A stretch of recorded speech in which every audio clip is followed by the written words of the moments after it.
ਸਤਿ ਸ਼੍ਰੀ ਅਕਾਲ ਦੋਸਤੋ। ਅਸੀਂ ਪਿਛਲੇ ਐਪੀਸੋਡ 'ਚ ਗੱਲ ਕੀਤੀ ਸੀ ਫੋਰੈਸਟ ਫਾਇਰ ਦੇ ਉੱਪਰ। ਹਿੰਦੁਸਤਾਨ ਅਤੇ ਕੈਨੇਡਾ ਦੇ ਵਿੱਚ ਜਿਹੜੀ ਫੋਰੈਸਟ ਫਾਇਰ ਹੁੰਦੀਆਂ ਨੇ ਉਹਦੇ ਉੱਤੇ ਮੈਂ ਅਤੇ ਯਾਦਵਿੰਦਰ ਨੇ ਇੱਕ ਬਹੁਤ ਡਿਟੇਲਡ ਕਹਿ ਲਓ ਇੱਕ ਟੌਪਿਕ ਡਿਸਕਸ ਕਰਨ ਦੀ ਕੋਸ਼ਿਸ਼ ਕੀਤੀ ਸੀ, ਜਿਹਦੇ 'ਚ ਅਸੀਂ ਦੱਸਣ ਦੀ ਕੋਸ਼ਿਸ਼ ਕਰੀ ਸੀ ਕਿ ਦੋਨਾਂ ਕੰਟਰੀਜ਼ ਦੇ ਵਿੱਚ ਕਿੱਦਾਂ ਦਾ ਜਿਹੜਾ ਆ ਮਾਹੌਲ ਪੈਦਾ ਹੁੰਦਾ ਫੋਰੈਸਟ ਫਾਇਰ ਕਰਕੇ। ਅੱਜ ਅਸੀਂ ਆਪਣੇ ਇੱਕ ਨੇਟਿਵ ਜੰਗਲ ਕਹੀਏ ਯਾਦਵਿੰਦਰ, ਸਕ੍ਰਬ ਫੋਰੈਸਟ, ਹਾਂਜੀ, ਅਤੇ ਸਾਡਾ ਇਹ ਮਿਕਸਡ ਫੋਰੈਸਟਰੀ ਦਾ ਇੱਕ ਕਨਸੈਪਟ ਜਿਹਾ ਇਹ ਅਸੀਂ ਪੰਜਾਬ ਐਗਰੀਕਲਚਰ ਯੂਨੀਵਰਸਿਟੀ ਦੇ ਵਿੱਚ ਖੜ੍ਹੇ ਹਾਂ ਅਤੇ ਇੱਥੇ ਸਾਡੇ ਕੋਲ ਜਿਹੜਾ ਜੰਗਲ ਹੈ ਜੀ ਇਹ ਮਿਕਸਡ ਹੈ। ਪੁਰਾਣਾ ਜਿਹੜਾ ਪੰਜਾਬ ਦਾ ਲੋਕਲ ਨੇਟਿਵ ਜਿਹੜੇ ਟਰੀਜ਼ ਨੇ ਉਹ ਇੱਥੇ ਉੱਗੇ ਹੋਏ ਨੇ।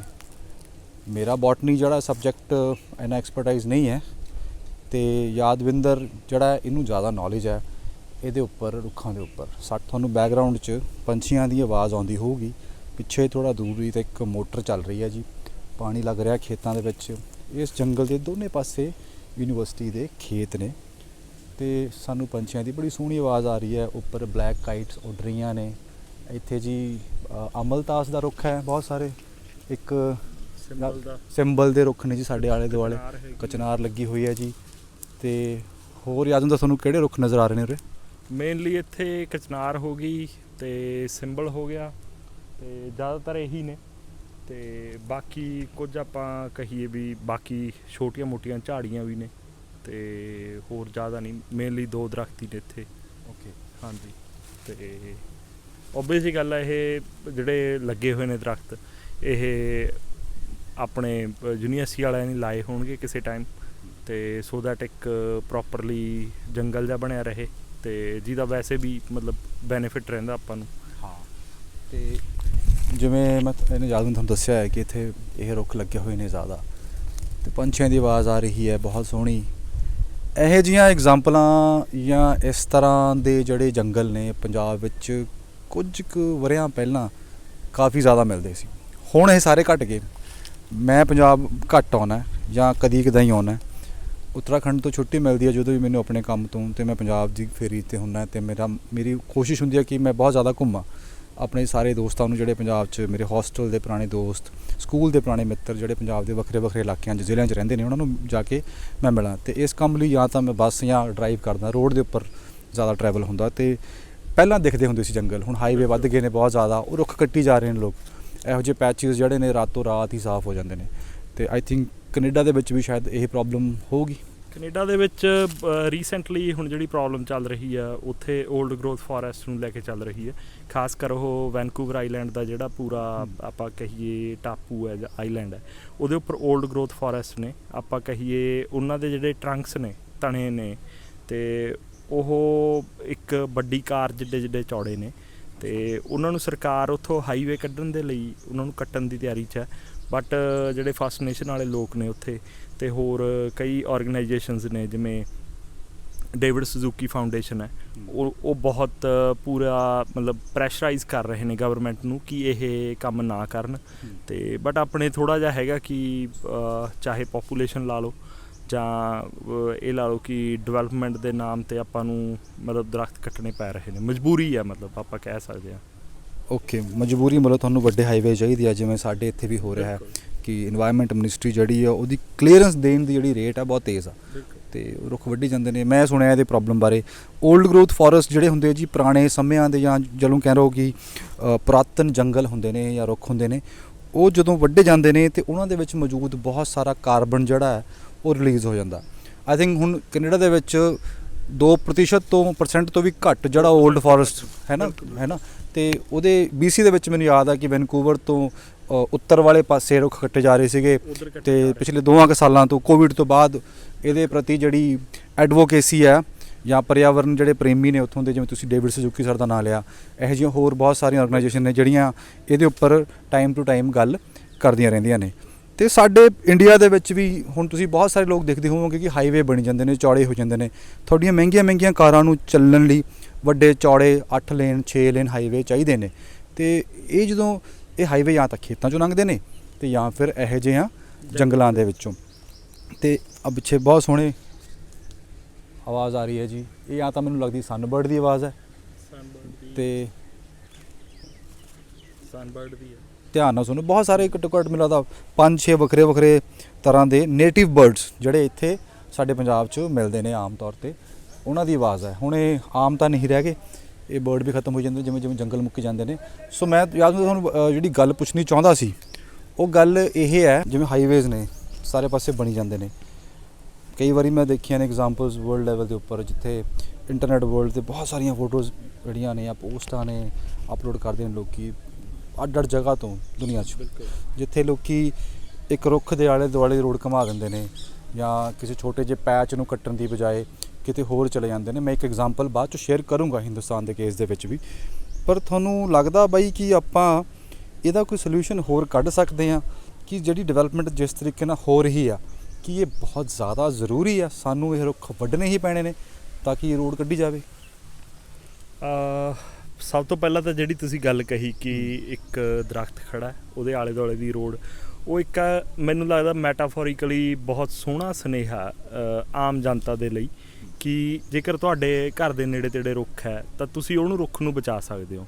ਬਟ ਹਾਂ, ਜਦੋਂ ਗੱਲ ਆਉਂਦੀ ਹੈ ਕਿ ਮਾਸ ਲੈਵਲ ਦੇ ਉੱਪਰ ਇਨਫਰਾਸਟਰਕਚਰ ਡਿਵੈਲਪ ਕਰਨ ਦੀ, ਜਿਵੇਂ ਸਰਕਾਰਾਂ ਕਰਦੀਆਂ ਨੇ ਅਲੱਗ-ਅਲੱਗ ਕੰਟਰੀਜ਼ ਦੇ ਵਿੱਚ, ਤਾਂ ਉੱਥੇ ਕਈ ਵਾਰ ਇਹ ਦੇਖਣਾ ਪੈਂਦਾ ਕਿ ਜਿਵੇਂ ਆਪਾਂ ਰਿਟਰਨ ਆਫ ਇਨਵੈਸਟਮੈਂਟ ਆਪਾਂ ਦੇਖਦੇ ਹਾਂ ਵੀ ਰਿਟਰਨ ਕਿੰਨੀ ਮਿਲ ਰਹੀ ਹੈ ਇਨਵੈਸਟਮੈਂਟ ਦੇ ਉੱਪਰ, ਤਾਂ ਉਹਦੇ ਵਿੱਚ ਕੀ ਗੱਲ ਆ ਜਾਂਦੀ ਹੈ ਵੀ ਕੋਈ ਆਪਾਂ ਰੋਡ ਕੱਢਣਾ ਅਤੇ ਉਸ ਤੋਂ ਪਹਿਲਾਂ ਉੱਥੇ ਚੈੱਕ ਕੀਤਾ ਜਾਂਦਾ ਵੀ ਇਸ ਰੋਡ ਦੇ ਉੱਪਰ ਦੀ ਜਾਂਦੇ ਹੋਏ ਟ੍ਰੈਫਿਕ ਕਿੰਨੀ ਹੈ ਅਤੇ ਉਹ ਤੋਂ ਕਿੰਨੀਆਂ GHG ਗ੍ਰੀਨ ਹਾਊਸ ਗੈਸਿਸ ਨਿਕਲ ਰਹੀਆਂ ਨੇ, ਅਤੇ ਉਸ ਦੇ ਹਿਸਾਬ ਨਾਲ ਜਿਹੜੀ ਉਹ GHG ਦੀ ਇਨਵੈਂਟਰੀ ਹੋਊਗੀ, ਦੈਨ ਉਸ ਤੋਂ ਬਾਅਦ ਪਲਾਨ ਡਿਵੈਲਪ ਕੀਤਾ ਜਾਂਦਾ ਹੈ ਕਿ ਆਉਣ ਵਾਲੇ ਟਾਈਮ 'ਚ ਇੰਨੀ ਜ਼ਿਆਦਾ ਟ੍ਰੈਫਿਕ ਹੋ ਜਾਣੀ ਹੈ ਜਿਹਦੇ ਕਰਕੇ ਇੰਨੀਆਂ ਜ਼ਿਆਦਾ ਗੈਸਿਸ ਨਿਕਲਣਗੀਆਂ। ਅਤੇ ਕਈ ਵਾਰ ਇਹ ਹੁੰਦਾ, ਆਪਾਂ ਨੂੰ ਲੱਗ ਰਿਹਾ ਹੁੰਦਾ, NGOs ਨੂੰ ਵੀ ਲੱਗ ਰਿਹਾ ਹੁੰਦਾ। ਰੀਸੈਂਟ ਐਗਜ਼ਾਮਪਲ ਸ਼ਿਮਲਾ ਦੇ ਵਿੱਚ ਸੀ, ਉਹਨਾਂ ਨੂੰ ਲੱਗ ਰਿਹਾ ਸੀ ਕਿ ਇਹ ਜੇ ਦਰਖਤ ਵੱਢ ਦਿੱਤੇ ਆਪਾਂ ਹਾਈਵੇ ਚੌੜਾ ਕਰਨ ਦੇ ਲਈ, ਜਿਹੜੀ ਕਾਲਕਾ ਸ਼ਿਮਲਾ ਰੋਡ ਹੈ, ਹਾਈਵੇ ਹੈ, ਅਤੇ ਤਾਂ ਬਹੁਤ ਵੱਡੀ ਆਪਦਾ ਆ ਜਾਣੀ ਆ। ਪਰ ਉਹਦਾ ਚੱਕਰ ਕੀ ਸੀ, ਉਹ ਦਰਖਤ ਇੰਨੀ ਜ਼ਿਆਦਾ ਆਕਸੀਜਨ ਪੈਦਾ ਵੀ ਨਹੀਂ ਕਰ ਰਹੇ ਸੀ ਜਿੰਨੀ ਜ਼ਿਆਦਾ ਉੱਥੇ ਟ੍ਰੈਫਿਕ ਕੰਜੈਸ਼ਨ ਦੇ ਨਾਲ CO2 ਜਾਂ ਆਪਾਂ SO2 ਜਾਂ ਹੋਰ GHG ਗੈਸਿਸ ਨੇ ਉਹ ਰਿਲੀਜ਼ ਹੋ ਜਾਂਦੀਆਂ ਸੀ। ਤਾਂ ਇਸ ਕਰਕੇ ਮੈਨੂੰ ਲੱਗਦਾ ਵੀ ਡਿਵੈਲਪਮੈਂਟ ਜ਼ਰੂਰੀ ਹੈਗੀ ਹੈ, ਪਰ ਪ੍ਰੋਪਰਲੀ ਪਲਾਨ ਦੇ ਮੁਤਾਬਕ ਦੇਖ ਕੇ। ਓਕੇ, ਚਲੋ ਮੈਂ ਜਿਵੇਂ ਤੁਹਾਡੀ ਗੱਲ ਨਾਲ ਸਹਿਮਤ ਹਾਂ ਕਿ ਜੇ ਆਕਸੀਜਨ ਘੱਟ ਪ੍ਰੋਡਿਊਸ ਹੋ ਰਹੀ ਹੈ ਕਿਸੇ ਇੱਕ ਰੁੱਖ ਤੋਂ, ਅਤੇ ਉਹਦੇ ਨਾਲ ਜਿਹੜੀ ਰੋਡ ਵਾਈਡਨਿੰਗ ਰੁਕ ਰਹੀ ਹੈ ਅਤੇ ਉਸ ਤੋਂ ਬਾਅਦ ਟ੍ਰੈਫਿਕ ਜਾਮ ਲੱਗ ਰਿਹਾ, ਉਹਦੇ ਨਾਲ ਜ਼ਿਆਦਾ CO2 ਪ੍ਰੋਡਿਊਸ ਹੋ ਰਹੀ ਹੈ। ਇਹਦੇ 'ਚ ਫਿਰ ਮੈਂ ਉਹੀ ਗੱਲ ਆ ਜਾ ਕੇ, ਹੁਣ ਇਹਦੇ 'ਚ ਰੁੱਖ ਦੀ ਗਲਤੀ ਨਹੀਂ ਕਿ ਅਸੀਂ ਨਾਨ ਸਸਟੇਨੇਬਲ ਤਰੀਕੇ ਨਾਲ ਜਾਂ ਆਪਣੀ ਕੈਰਿੰਗ ਕਪੈਸਿਟੀ ਤੋਂ ਜ਼ਿਆਦਾ ਜਿਹੜੇ ਵਹੀਕਲ ਹੈ ਜਾਂ ਟੂਰਿਸਟ ਹੈ ਉਹ ਪਹਾੜਾਂ ਵਾਲੇ ਪਾਸੇ ਨੂੰ ਪੁਸ਼ ਕਰ ਦਿੰਦੇ ਆ। ਅਤੇ ਅਸੀਂ ਇੱਥੇ ਇੱਕ ਫੋਟੋ ਸ਼ੇਅਰ ਕਰਾਂਗੇ ਜਿਹਦੇ ਵਿੱਚ ਤੁਸੀਂ ਦੇਖਿਆ ਹੋਊਗਾ ਕਿ ਜਦੋਂ ਲੋਕਡਾਊਨ ਤੋਂ ਬਾਅਦ ਨਾ ਪਹਿਲਾ ਲੋਕਡਾਊਨ ਜਦੋਂ ਹਟਿਆ 2020 ਦੇ ਵਿੱਚ, ਅਪ੍ਰੈਲ ਜਾਂ ਜੂਨ ਜੁਲਾਈ ਦੇ ਮਹੀਨੇ ਦੇ ਵਿੱਚ ਨਾ ਵਹੀਰਾਂ ਕੱਤ ਕੇ ਲੋਕ ਗੱਡੀਆਂ ਦੇ ਵਿੱਚ ਸ਼ਿਮਲੇ ਮਨਾਲੀ ਵਾਲੇ ਪਾਸੇ ਨੂੰ ਚਲੇ ਗਏ, ਅਤੇ ਜਿਹੜਾ ਜਾਮ ਸੀਗਾ ਉਹ ਬਾਈ ਜੀ ਘੱਟੋ ਘੱਟ ਮੈਨੂੰ ਲੱਗਦਾ 25-30 ਕਿਲੋਮੀਟਰ ਲੰਬੇ ਜਾਮ ਲੱਗੇ ਹੋਏ ਸੀ, ਅਤੇ ਇਹ ਪੂਰੀ ਜਗ੍ਹਾ ਵਾਇਰਲ ਹੋਇਆ ਸੀ। ਅਤੇ ਉਸ ਤੋਂ ਬਾਅਦ ਚਲੋ ਕੋਵਿਡ ਦੇ ਕੇਸਿਸ ਦੀ ਵਿੱਚ ਸਰਜ ਆਇਆ ਬਹੁਤ ਵੱਡਾ, ਉਹ ਇੱਕ ਅਲੱਗ ਟੌਪਿਕ ਹੈ, ਪਰ ਲੋਕਾਂ ਨੇ ਇਸ ਤਰ੍ਹਾਂ ਜਾਣ ਦੀ ਕੋਸ਼ਿਸ਼ ਕੀਤੀ ਅਤੇ ਗਏ।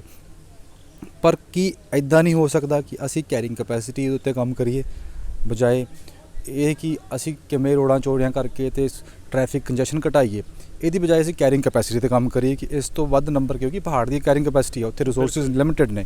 ਦੂਜੇ ਨੰਬਰ 'ਤੇ ਇੱਕ ਜਿਹੜੀ ਚੰਗੀ ਗੱਲ ਹੈ ਇਹਦੇ ਵਿੱਚ, ਹਿਮਾਚਲ ਇੱਕ ਵੱਡੀ ਐਗਜ਼ਾਮਪਲ ਹੈ ਕਿ ਉੱਥੇ ਇਲੈਕਟ੍ਰਿਕ ਬੱਸਾਂ ਚੱਲਦੀਆਂ ਨੇ ਹੁਣ, ਅਤੇ ਮੈਨੂੰ ਉਮੀਦ ਹੈ ਜਾਂ ਮੈਂ ਚਾਹੁੰਦਾ ਕਿ ਇਹ ਸੁਜੈਸ਼ਨ ਦਿੱਤਾ ਜਾਵੇ ਜਾਂ ਲੋਕ ਇਸ ਬਾਰੇ ਸੋਚਣ ਕਿ ਆਪਣੀਆਂ ਗੱਡੀਆਂ ਨੂੰ ਡਿਚ ਕਰਕੇ ਜਾਂ ਛੱਡ ਕੇ ਜਿਹੜੇ ਇਹੋ ਜਿਹੇ ਕੋਈ ਵਧੀਆ ਇਨਫਰਾਸਟਰਕਚਰ ਨੇ ਜਿੱਥੇ ਬੱਸਾਂ ਚੱਲਦੀਆਂ ਨੇ ਇਲੈਕਟ੍ਰਿਕ, ਉਹਨਾਂ ਦੀ ਟਿਕਟ ਵੀ ਸਸਤੀ ਹੈ ਅਤੇ ਉਹਦਾ ਪੋਲਿਊਸ਼ਨ ਐਮਿਸ਼ਨ ਜਿਹੜੇ ਨੇ ਉਹ ਘੱਟ ਹੁੰਦੇ ਨੇ।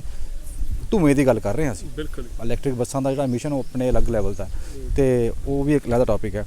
ਅਤੇ ਜਿਹੜੇ ਇਹੋ ਜਿਹੇ ਪਬਲਿਕ ਟਰਾਂਸਪੋਰਟ ਨੂੰ ਯੂਜ਼ ਕੀਤਾ ਜਾਵੇ ਤਾਂ ਕਿ ਇਹੋ ਜਿਹੀਆਂ ਟੂਰਿਸਟ ਸਪੌਟਸ 'ਤੇ ਪਹੁੰਚਿਆ ਜਾਵੇ ਅਤੇ ਕੰਜੈਸ਼ਨ ਘੱਟ ਹੋਵੇ। ਠੀਕ ਹੈ, ਇਹ ਮੇਰਾ ਸੁਜੈਸ਼ਨ ਹੈ। ਅਤੇ ਦੂਸਰਾ ਨੰਬਰ 'ਤੇ ਆਪਾਂ ਗੱਲ ਕਰੀਏ, ਜਿਹੜੇ ਤੁਸੀਂ ਕਿਹਾ ਕਿ ਰੁੱਖ ਜਿਹੜੇ ਨੇ ਉਹ ਇੰਨੀ ਆਕਸੀਜਨ ਪ੍ਰੋਡਿਊਸ ਨਹੀਂ ਕਰਦੇ, ਮੇਰੇ ਖਿਆਲ 'ਚ ਇਹਦੇ 'ਚ ਵੀ ਇਹ ਇੱਕ ਤਰਫਾ ਗੱਲ ਕਹਿ ਦੇਣੀ ਵੀ ਸ਼ਾਇਦ ਸਹੀ ਨਹੀਂ ਹੈ। ਰੁੱਖ ਜਿਹੜੇ ਨੇ ਉਹ ਬਹੁਤ ਤਰ੍ਹਾਂ ਦਾ ਨੈਚੁਰਲ ਰਿਸੋਰਸ ਜਿਹੜਾ ਹੋਲਡ ਕਰਕੇ ਰੱਖਦੇ ਆ, ਮੰਨਦੇ ਹੋ? ਅਤੇ ਰੁੱਖ ਦਾ ਇਕੱਲਾ ਰੁੱਖ 'ਚ ਆਕਸੀਜਨ ਨਹੀਂ ਮਿਲ ਰਹੀ ਸਾਨੂੰ, ਉਹ ਰੁੱਖ ਜਿਹੜੇ ਨੇ ਉਹਦੇ ਨੀਚੇ ਹੁਣ ਅੰਡਰ ਗਰੋਥ ਹੈ ਬਹੁਤ ਸਾਰੀ, ਜਿਹਨੂੰ ਆਪਾਂ ਕਹਿੰਦੇ ਕਿ ਥੱਲੜੀ ਛੋਟੀ ਝਾੜੀਆਂ ਉੱਗਦੀਆਂ ਨੇ, ਤੇ ਇਹ ਜਦੋਂ ਰੋਡ ਬਣਦੀ ਹੈ ਫਿਰ ਤਾਂ ਸਾਰਾ ਕੁਝ ਹੀ ਖਤਮ ਹੋ ਜਾਂਦਾ। ਐਨੀਮਲ ਜਿਹੜਾ ਉਹਦੀ ਮੂਵਮੈਂਟ ਬੰਦ ਹੋ ਜਾਂਦੀ ਹੈ ਇੱਕ ਪਾਸੇ ਤੋਂ ਦੂਜੇ ਪਾਸੇ। ਹਿੰਦੁਸਤਾਨ ਦੇ ਜਿਹੜੇ ਫੋਰੈਸਟ ਨੇ ਉਹਦੀ ਖੂਬਸੂਰਤੀ ਬਾਕੀ ਜੰਗਲਾਂ ਨਾਲੋਂ ਇਹਦੇ 'ਚ ਹੀ ਖਾਸ ਹੈ। ਮੈਂ ਨਹੀਂ ਕਹਿੰਦਾ ਕਿ ਬਾਕੀ ਦੁਨੀਆ ਜੰਗਲ ਇੰਨੇ ਵਧੀਆ ਨਹੀਂ ਹੈਗੇ, ਪਰ ਹਿੰਦੁਸਤਾਨ ਦੇ ਜਿਹੜੇ ਜੰਗਲ ਨੇ ਉਹਨਾਂ 'ਚ ਖਾਸੀਅਤ ਇੱਕ ਇਹ ਹੈ ਕਿ ਐਨੀਮਲ ਇੱਕ ਜਗ੍ਹਾ ਤੋਂ ਦੂਜੀ ਜਗ੍ਹਾ ਮੂਵ ਕਰਦਾ ਆਪਣਾ ਜੈਨੇਟਿਕ ਮਟੀਰੀਅਲ ਟਰਾਂਸਫਰ ਕਰਨ ਲਈ, ਯਾਨੀ ਕਿ ਪ੍ਰੋਜਨੀ ਕਰਨ ਲਈ ਜਾਂ ਆਪਣੇ ਸੰਤਾਨਾਂ ਨੂੰ ਜਨਮ ਦੇਣ ਲਈ ਇੱਕ ਐਨੀਮਲ ਜਿਹੜਾ ਦੂਜੀ ਜਗ੍ਹਾ ਮੂਵ ਕਰਦਾ। ਇਹ ਐਨੀਮਲ ਦੇ ਸਾਈਜ਼ ਦੇ ਹਿਸਾਬ ਨਾਲ ਉਹਨਾਂ ਦੀ ਮਾਈਗ੍ਰੇਸ਼ਨ ਡਿਸਾਈਡ ਹੁੰਦੀ ਹੈ। ਜੇ ਟਾਈਗਰ ਆ ਜਾਂ ਲੈਪਰਡ ਆ ਉਹ ਕਈ 100 ਕਿਲੋਮੀਟਰ ਜਾਂਦੇ ਨੇ, ਹਾਥੀ ਕਈ 100 ਕਿਲੋਮੀਟਰ ਜਾਂਦੇ ਨੇ ਭੋਜਨ ਦੀ ਤਲਾਸ਼ 'ਚ ਜਾਂ ਆਪਣਾ ਮੀਟਿੰਗ ਲਈ, ਆਪਣਾ ਫੀਮੇਲ ਲੱਭਣ ਦੇ ਲਈ ਮੇਲਸ ਇਹਨਾਂ ਟਰੈਵਲ ਕਰਦੇ ਨੇ।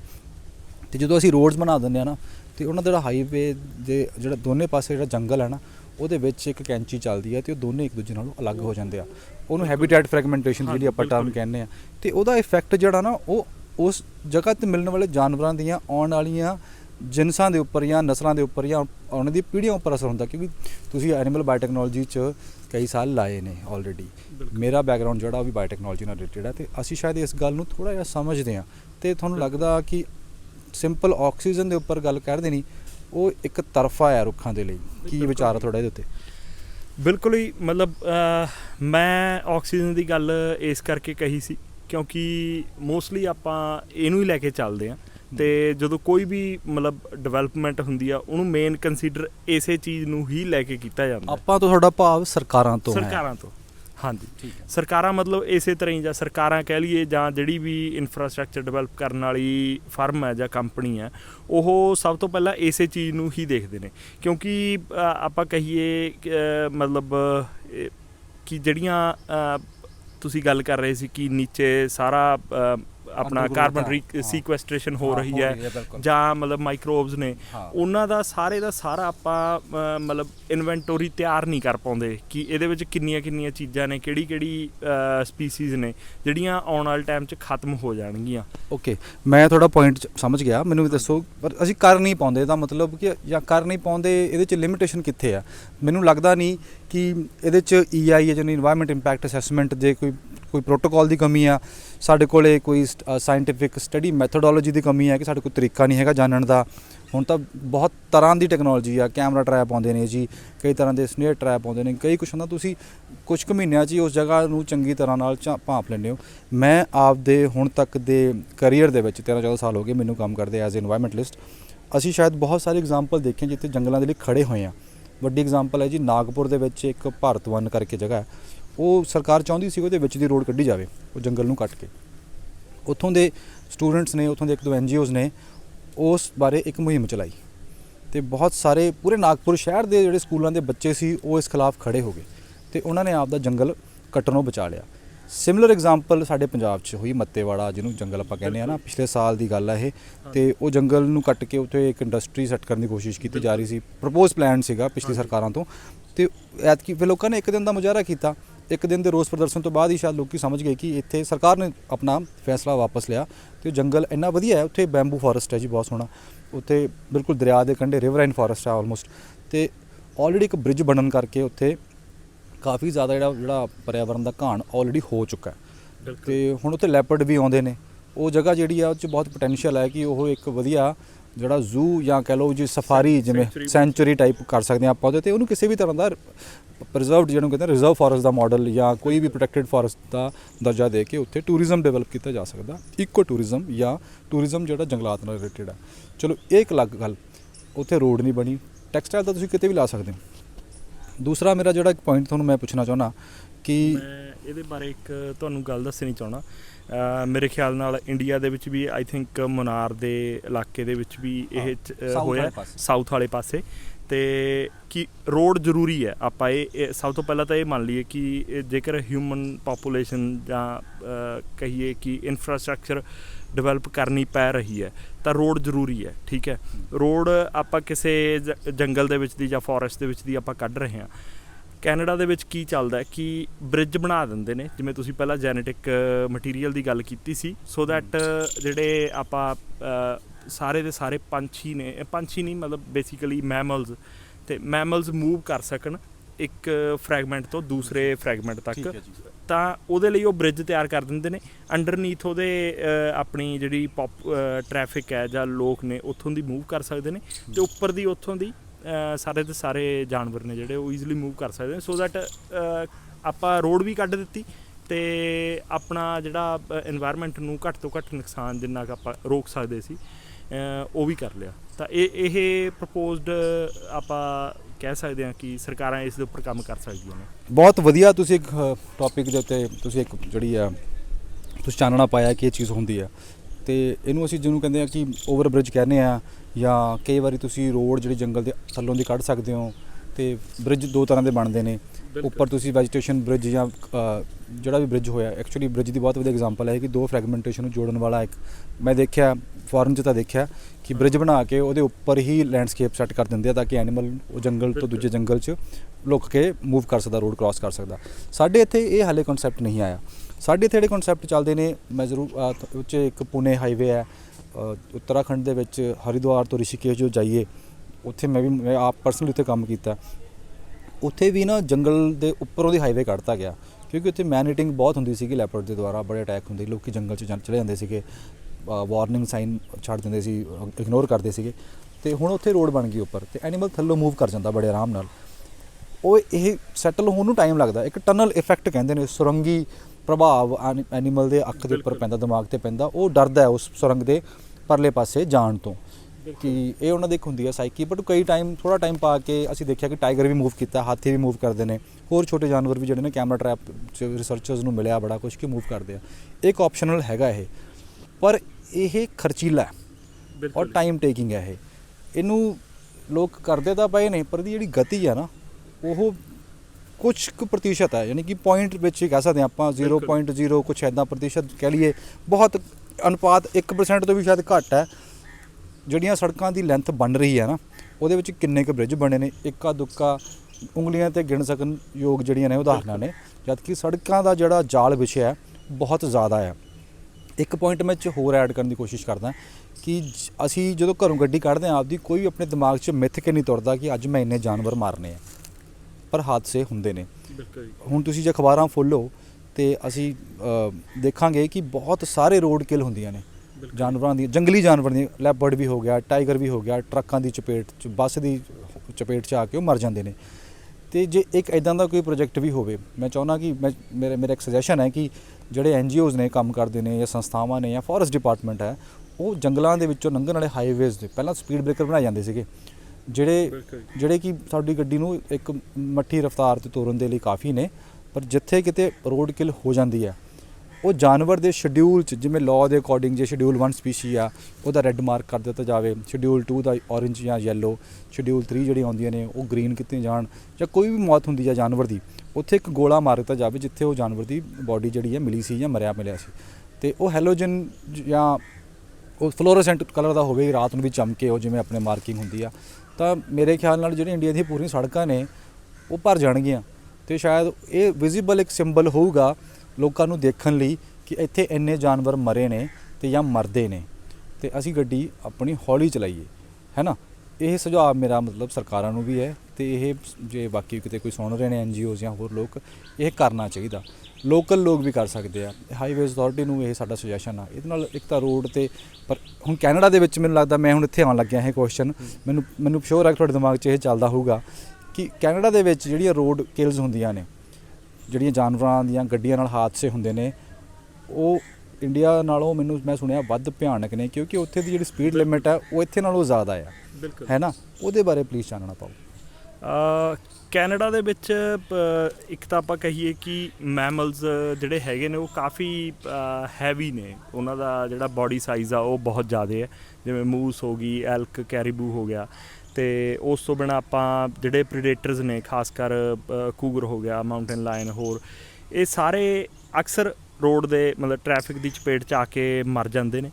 ਅਤੇ ਉਹਦੇ ਬਾਰੇ ਇਹੀ ਹੈ ਕਿ ਜਿਹੜੀ ਹਾਈਵੇ ਦੇ ਉੱਪਰ ਪੈਟਰੋਲਿੰਗ ਹੁੰਦੀ ਹੈ, ਚਾਹੇ ਫੋਰੈਸਟ ਰੇਂਜਰ ਨੇ ਜਾਂ ਆਪਣੀ ਪੁਲਿਸ ਆ ਉੱਥੇ, ਅਤੇ ਉਹ ਉਹ ਬਕਾਇਦਾ ਉਹਨਾਂ ਦੇ ਕੋਲੇ ਰਿਕਾਰਡ ਰਹਿੰਦਾ, ਉਹ ਕਰਦੇ ਨੇ ਕਿ ਇੱਥੇ ਇਹ ਕਿੱਲ ਹੋਈ ਹੈ, ਅਤੇ ਉਸ ਹਿਸਾਬ ਨਾਲ ਉਹ ਜਿਹੜੇ ਸਾਈਨਸ ਨੇ ਉੱਥੇ ਲੱਗੇ ਹੋਏ ਕਿ ਇੱਥੋਂ ਦੀ ਤੁਹਾਨੂੰ ਕੋਈ ਨਾ ਕੋਈ ਡੀਅਰ ਜਾਂ ਕੋਈ ਕੈਰੀਬੂ ਵਾਲਾ ਜ਼ੋਨ ਹੈਗਾ ਕਿ ਇੱਥੋਂ ਦੀ ਤੁਸੀਂ ਸਪੀਡ ਲਿਮਿਟ ਸਲੋ ਰੱਖੋ, ਕਿਉਂਕਿ ਉਹਦੇ ਵਿੱਚ ਇਕੱਲਾ ਇਹ ਨਹੀਂ ਹੈਗਾ ਕਿ ਐਨੀਮਲ ਮਰ ਰਿਹਾ, ਉਹਦੇ ਵਿੱਚ ਤੁਹਾਨੂੰ ਵੀ ਬਹੁਤ ਵੱਡਾ ਜੋਖਮ ਹੋ ਸਕਦਾ, ਕਿਉਂਕਿ ਆਲਮੋਸਟ ਤੁਹਾਡੀ ਗੱਡੀ ਜਿੱਡਾ ਹੀ ਹੁੰਦਾ ਮੂਸ।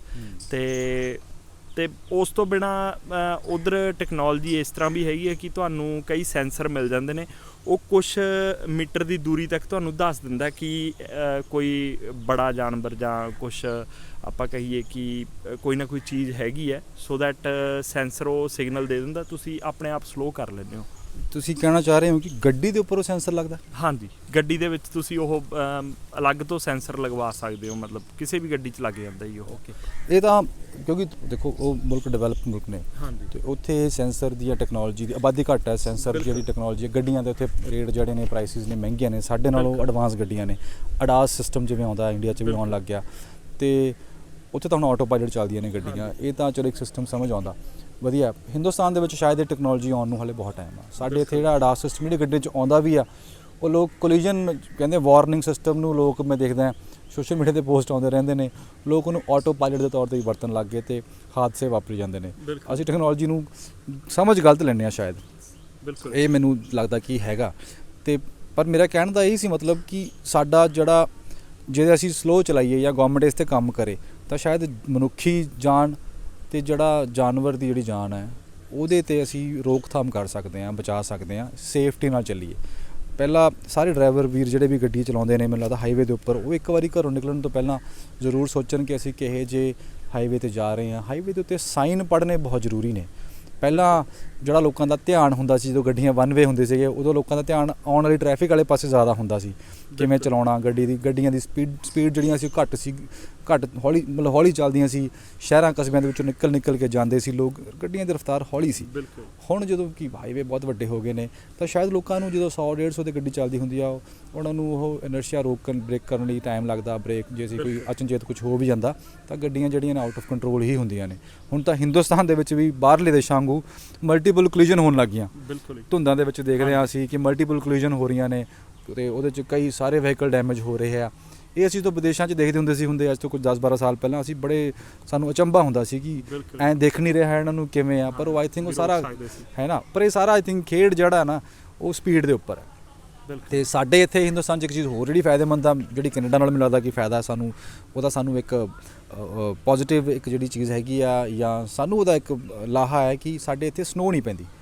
ਅਤੇ ਕੈਨੇਡਾ ਦੇ ਜਿਵੇਂ ਸਰਦੀਆਂ ਦੇ ਵਿੱਚ ਸਨੋ ਹੈਗੀ, ਅਤੇ ਅਸੀਂ ਸ਼ਾਇਦ ਸਾਡੇ ਕੋਲ ਇੱਕ ਐਜ ਹੈਗਾ, ਅਤੇ ਸਾਨੂੰ ਥੋੜ੍ਹੀ ਜਿਹੀ ਸਮਝਦਾਰੀ ਐਡ ਕਰਕੇ ਅਸੀਂ ਚਾਹੀਏ ਤਾਂ ਆਪਣੇ ਮਰਨ ਵਾਲੇ ਜਾਨਵਰਾਂ ਨੂੰ ਰੋਕ ਸਕਦੇ ਹਾਂ। ਹਾਈਵੇਜ਼ ਜਿਹੜੇ ਨੇ ਉਹ ਜ਼ਰੂਰੀ ਨਹੀਂ ਕਿ ਬਾਕੀ ਜਾਨਵਰਾਂ ਦਾ ਮੌਤ ਦਾ ਘਰ ਬਣਨ। ਨਹੀਂ, ਮੈਂ ਇਸ 'ਚ ਗੱਲ ਐਡ ਕਰਨੀ ਚਾਹੂੰ, ਤੁਸੀਂ ਕਿਹਾ ਕਿ ਫਲੋਰੋਸੈਂਟ ਕਲਰ ਹੋ ਗਿਆ ਜਾਂ ਮਤਲਬ ਮਾਰਕਿੰਗ ਕੀਤੀ ਜਾਵੇ। ਸਭ ਤੋਂ ਪਹਿਲਾਂ ਤਾਂ ਸਰਕਾਰਾਂ ਨੂੰ ਇਹੀ ਚਾਹੀਦਾ, ਖਾਸ ਕਰ ਜੇ ਆਪਾਂ ਹੁਣ ਜਿਵੇਂ ਪੰਜਾਬ 'ਚ ਖੜ੍ਹੇ ਹਾਂ, ਤਾਂ ਪੰਜਾਬ ਸਰਕਾਰ ਇਹ ਕਰ ਸਕਦੀ ਹੈ ਕਿ ਪੂਰੇ ਹਰ ਇੱਕ ਜਿਹੜੇ ਫੋਰੈਸਟ ਡਿਪਾਰਟਮੈਂਟ ਨੇ ਉਹਨਾਂ ਨੂੰ ਇਹ ਕੰਮ ਦਿੱਤਾ ਜਾ ਸਕਦਾ ਕਿ ਮਾਰਕਿੰਗ ਕਰ ਲੈਣ, ਕਿ ਇੱਕ ਮੈਪ ਤਿਆਰ ਹੋ ਜਾਊਗਾ ਕਿ ਇੱਥੇ ਖਾਸ ਕਰ ਮੂਵ ਹੋ ਰਹੇ ਨੇ ਜਾਨਵਰ ਨੇ ਜਿਹੜੇ, ਅਤੇ ਉੱਥੇ ਸਾਈਨ ਲਗਾ ਸਕਦੇ ਨੇ। ਅਤੇ ਕਿਉਂਕਿ ਸਰਕਾਰ ਨੇ ਆਪਣੇ ਵੱਲੋਂ ਸਾਈਨ ਲਗਾ ਦਿੱਤੇ ਅਤੇ ਲੋਕਾਂ ਨੂੰ ਵੀ ਸਮਝ ਆ ਜੂ ਕਿ ਅੱਗੋਂ ਕੋਈ ਹਿਰਨ ਜਾਂ ਕੋਈ ਵੱਡਾ ਜਾਨਵਰ ਆ ਕੇ ਸਾਡੇ 'ਚ ਵੱਜ ਸਕਦਾ, ਅਤੇ ਜਾਨ ਕਿਉਂਕਿ ਹਰੇਕ ਨੂੰ ਪਿਆਰੀ ਹੈ। ਮੈਂ ਸਮਝ, ਬਿਲਕੁਲ ਮੈਂ ਤੁਹਾਡੇ ਨਾਲ ਸਹਿਮਤ ਵੀ ਹਾਂ। ਅਤੇ ਮੈਂ ਹੁਣ ਅਗੇਨ ਫਿਰ ਉਹੀ ਗੱਲ ਕਿ ਅਸੀਂ ਇੰਡੋ ਕੈਨੇਡੀਅਨ ਜਿਹੜਾ ਮਾਹੌਲ ਹੈ ਜਾਂ ਉੱਥੇ ਆਪਾਂ ਕੰਪੈਰੀਜ਼ਨ ਕਰ ਰਹੇ ਹਾਂ, ਅਤੇ ਉੱਥੋਂ ਦੇ ਜਿਹੜੇ ਸੋਲਿਊਸ਼ਨ ਨੇ ਉਹ ਸਾਡੇ ਇੱਥੇ ਕਿੰਨੇ ਕੁ ਕਾਰਗਰ ਨੇ। ਸਾਈਨ ਬੋਰਡ ਜਿਹੜੇ ਨੇ ਉਹ ਤਾਂ ਲੱਗੇ ਹੋਏ ਮੈਂ ਬੜੀ ਜਗ੍ਹਾ ਦੇਖਦਾ, ਅਤੇ ਮੈਂ ਬੜੀ ਜਗ੍ਹਾ ਇਹ ਵੀ ਦੇਖਦਾ ਕਿ ਸਾਈਨ ਬੋਰਡ ਨੂੰ ਲੋਕ ਕਿਵੇਂ ਬਿਲਕੁਲ ਅਣਦੇਖਾ ਕਰ ਦਿੰਦੇ ਨੇ। ਸਾਡੀਆਂ ਜੇ ਤੁਸੀਂ ਫਿਲਮਾਂ ਚੱਕੋ ਅਤੇ ਕਹਿੰਦੇ ਦੁਰਘਟਨਾ ਉਦੋਂ ਵਾਪਰਦੀ ਹੈ ਜਦੋਂ ਤੁਸੀਂ ਕਿਸੇ ਐਕਸਪਰਟ ਨੂੰ ਜਾਂ ਸਾਇੰਟਿਸਟ ਨੂੰ ਜਾਂ ਕਿਸੇ ਵਾਰਨਿੰਗ ਦੇਣ ਵਾਲੇ ਨੂੰ ਇਗਨੋਰ ਕਰ ਦਿੰਦੇ ਹੋ। ਅਤੇ ਘਟਨਾ ਤਾਂ ਹੋ ਹੀ ਰਹੀਆਂ, ਮਤਲਬ ਵਾਰਨਿੰਗ ਲੱਗੇ ਹੋਏ ਨੇ ਸਾਈਨ। ਇਹ ਸ਼ਾਇਦ ਲੋਕਾਂ ਸਾਡੇ ਪੋਡਕਾਸਟ ਦਾ ਐਕਚੁਅਲੀ ਮਕਸਦ ਵੀ ਇਹੀ ਆ ਕਿ ਜਿਹੜੀਆਂ ਗੱਲਾਂ ਲੋਕ ਨਹੀਂ ਸਮਝਦੇ, ਇਹ ਸਾਡਾ ਪੋਡਕਾਸਟ ਸ਼ਾਇਦ ਸਰਕਾਰਾਂ ਲਈ ਘੱਟ ਅਤੇ ਆਮ ਜਨਤਾ ਲਈ ਜ਼ਿਆਦਾ ਆ, ਅਤੇ ਲੋਕਾਂ ਨੂੰ ਚਾਹੀਦਾ। ਹੁਣ ਕੈਨੇਡਾ ਦੇ ਵਿੱਚ ਜਿਹੜੀਆਂ ਸਰਕਾਰ ਲੋਕਾਂ ਤੋਂ ਕਾਨੂੰਨ ਮਨਵਾਉਂਦੀਆਂ ਨੇ, ਫਾਈਨ ਭਾਰੇ ਫਾਈਨ ਲੱਗਦੇ ਨੇ, ਲੋਕ ਕਾਨੂੰਨ ਦੇ ਵਿੱਚ ਦਾਇਰੇ ਵਿੱਚ ਰਹਿ ਕੇ ਚੱਲਦੇ ਨੇ। ਬਿਲਕੁਲ ਹਿੰਦੁਸਤਾਨ 'ਚ ਇਹ ਸਿਚੁਏਸ਼ਨ ਬਿਲਕੁਲ ਉਲਟ ਹੈ। ਇੱਥੇ ਕਾਨੂੰਨ ਤੋੜਨ ਨੂੰ ਮਾਨ ਸਮਝਿਆ ਜਾਂਦਾ ਹੈ। ਦੋਨੋਂ ਪਾਸੇ ਹੀ ਆ ਉੱਥੇ ਮਤਲਬ ਸਰਕਾਰਾਂ ਲੋਕਾਂ ਤੇ ਵੀ ਨਕੇਲ ਕੱਸ ਕੇ ਰੱਖਦੀਆਂ ਨੇ ਤੇ ਸਮਾਂ ਆਉਣ ਤੇ ਜਿਹੜੀ ਉੱਥੋਂ ਦੀ ਪਬਲਿਕ ਹੈ ਉਹ ਵੀ ਮਤਲਬ ਸਰਕਾਰ ਤੇ ਨਕੇਲ ਕੱਸ ਲੈਂਦੀ ਹੈ।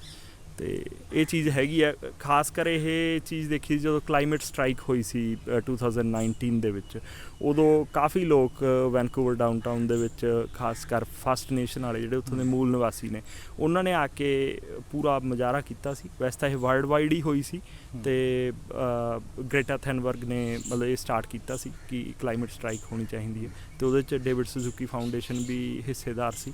ਤੇ ਤਾਂ ਉਹ ਵਧੀਆ ਸੀ ਉਹ ਮੂਵਮੈਂਟ। ਤੇ ਜਿਹੜੇ ਨਵੇਂ ਬੱਚੇ ਸੀ, ਛੋਟੇ ਬੱਚੇ, ਉਹਨਾਂ ਨੂੰ ਸਮਝ ਆਇਆ ਕਿ ਇਨਵਾਇਰਮੈਂਟ ਕੀ ਹੈ, ਕਿਵੇਂ ਸਾਨੂੰ ਬਚਾਉਣਾ ਚਾਹੀਦਾ। ਤਾਂ ਮੈਨੂੰ ਲੱਗਦਾ ਇਹ ਵੀ ਚੀਜ਼ ਹੈਗੀ ਹੈ। ਗੁੱਡ, ਇਹ ਬਿਲਕੁਲ ਵਧੀਆ। ਮੈਨੂੰ ਲੱਗਦਾ ਹੁਣ ਆਪਾਂ ਪੋਡਕਾਸਟ ਦੇ ਅੰਤ 'ਚ ਨਾ ਆਪਾਂ ਹੁਣ ਤੱਕ ਜਿੰਨੀ ਡਿਸਕਸ਼ਨ ਕੀਤੀ ਆ ਇਹਦੇ 'ਚ ਅਸੀਂ ਰੋਡਸ ਬਣ ਰਹੀਆਂ ਨੇ, ਡਿਵੈਲਪਮੈਂਟ ਹੋ ਰਹੀ ਹੈ, ਉਹਦੇ ਕਰਕੇ ਜੰਗਲ ਕੱਟੇ ਜਾ ਰਹੇ ਨੇ, ਸਾਨੂੰ ਹਾਈਵੇ ਕਿਉਂ ਚਾਹੀਦੇ ਨੇ, ਕਿਉਂਕਿ ਸਾਡੀਆਂ ਗੱਡੀਆਂ, ਮੋਟਰ ਗੱਡੀਆਂ, ਟਰੱਕ ਜਾਂ ਹੋਰ ਸੰਸਾਧਨ ਜਿਹੜੇ ਹਾਈ ਸਪੀਡ ਹੋ ਰਹੇ ਆ। ਤੇ ਇਹਦੇ 'ਚ ਆ ਜਾ ਕੇ ਅਸੀਂ ਸਿਰਫ ਪੱਲਾ ਝਾੜ ਦਈਏ ਕਿ ਸਾਨੂੰ ਹਾਈਵੇ ਦੀ ਲੋੜ ਆ ਕਿਉਂਕਿ ਅਸੀਂ ਤੇਜ਼ ਰਫ਼ਤਾਰ ਗੱਡੀ ਚਲਾਉਣੀ ਹੈ। ਤੇ ਹਿੰਦੁਸਤਾਨ ਇੱਕ ਐਸਾ ਮੁਲਕ ਆ ਕਿ ਤੁਸੀਂ ਇੱਥੇ ਫਟਾਫਟ ਤਰੱਕੀ ਜਾਂ ਤੁਸੀਂ ਕਹਿ ਲਓ ਕਿ ਇੱਕਦਮ ਤੁਸੀਂ ਲੋਕਾਂ ਨੂੰ ਬਹੁਤ ਜ਼ਿਆਦਾ ਟੈਕਨੋਲੋਜੀ ਜਿਹੜੀ ਆ ਉਹ ਨਹੀਂ ਦੇ ਸਕਦੇ। ਐਗਜ਼ਾਮਪਲ ਆਪਾਂ ਅਡਾਸ ਦੀ ਗੱਲ ਕੀਤੀ, ਜਿਹੜਾ ਆਟੋਮੈਟਿਕ ਸਿਸਟਮ ਹੈ ਜਿਹਦੇ ਨਾਲ ਕੋਲੀਜਨ ਨਹੀਂ ਹੁੰਦੀ, ਉਹ ਸਿਸਟਮ ਦੇ ਵਿੱਚ ਲੋਕਾਂ ਨੇ ਉਹਨੂੰ ਆਟੋ ਪਾਇਲਟ ਦੀ ਤਰ੍ਹਾਂ ਦਾ ਯੂਜ਼ ਕਰਨ ਲੱਗ ਗਏ, ਜਦਕਿ ਟੈਕਨੋਲੋਜੀ ਬਿਲਕੁਲ ਤੁਹਾਨੂੰ ਲਾਸਟ ਮਿੰਟ 'ਤੇ ਆ ਕੇ ਸੇਫ ਕਰਨ ਲਈ ਹੈ, ਪਰ ਲੋਕ ਇਹਨੂੰ ਆਟੋ ਪਾਇਲਟ ਦੀ ਤਰ੍ਹਾਂ ਵਰਤਦੇ ਨੇ ਤਾਂ ਘਟਨਾਵਾਂ ਹੁੰਦੀਆਂ ਨੇ। ਇੱਕ ਇਹ ਗੱਲ ਕਿ ਟੈਕਨੋਲੋਜੀ ਸਮਝ ਜਾਂ ਸਾਨੂੰ ਦੁਰਵਰਤੋਂ ਕਰਨੀ ਜ਼ਿਆਦਾ ਚੰਗੀ ਲੱਗਦੀ ਹੈ ਜਾਂ ਅਸੀਂ ਕਰਦੇ ਹਾਂ, ਇਸ ਤੋਂ ਬਚਣਾ ਚਾਹੀਦਾ। ਦੂਜੀ ਗੱਲ, ਲੋਕਾਂ ਨੂੰ ਹੀ ਸਮਝਣ ਦੀ ਲੋੜ ਹੈ ਕਿ ਘਰੋਂ ਤੁਰੀਏ ਤਾਂ ਧਾਰ ਕੇ ਨਹੀਂ ਚੱਲਦੇ ਕਿ ਅਸੀਂ ਜਾਨਵਰ ਮਾਰਨੇ ਅੱਜ, ਪਰ ਘਟਨਾਵਾਂ ਹੋ ਜਾਂਦੀਆਂ ਨੇ। ਇਸ ਤੋਂ ਬਚੋ, ਸੇਫ ਡਰਾਈਵ ਕਰੋ। ਤੀਜਾ ਅਸੀਂ ਪੁਆਇੰਟ ਜਿਹੜਾ ਸਾਡਾ ਅਸੀਂ ਵਿਚਾਰੇ ਡਿਸਕਸ ਕੀਤਾ ਹੈ ਕਿ ਜਦੋਂ ਪਹਾੜਾਂ ਦੇ ਵਿੱਚ ਜਾਂਦੇ ਹਾਂ ਅਸੀਂ ਕੋਸ਼ਿਸ਼ ਕਰੀਏ ਕਿ ਕੈਰਿੰਗ ਕੈਪੈਸਿਟੀ ਤੋਂ ਘੱਟ ਇੱਕ ਵਾਰ ਇੰਟਰਨੈਟ 'ਤੇ ਚੈੱਕ ਕਰ ਲਈਏ ਕਿ ਉੱਥੇ, ਜਾਂ ਅਸੀਂ ਪ੍ਰੀ ਹੋਟਲ ਦੀ ਪਹਿਲੀ ਬੁਕਿੰਗ ਕਰਕੇ ਦੇਖੀਏ ਕਿ ਹੋਟਲ ਸਾਨੂੰ ਅਵੇਲੇਬਲ ਹੈ ਕਿ ਨਹੀਂ ਹੈ। ਬਹੁਤੇ ਲੋਕ ਅਜਾਈਂ ਬਸ ਪਲਾਨ ਬਣਾ ਕੇ ਕਿ ਚਲੋ ਉੱਥੇ ਜਾ ਕੇ ਦੇਖਾਂਗੇ।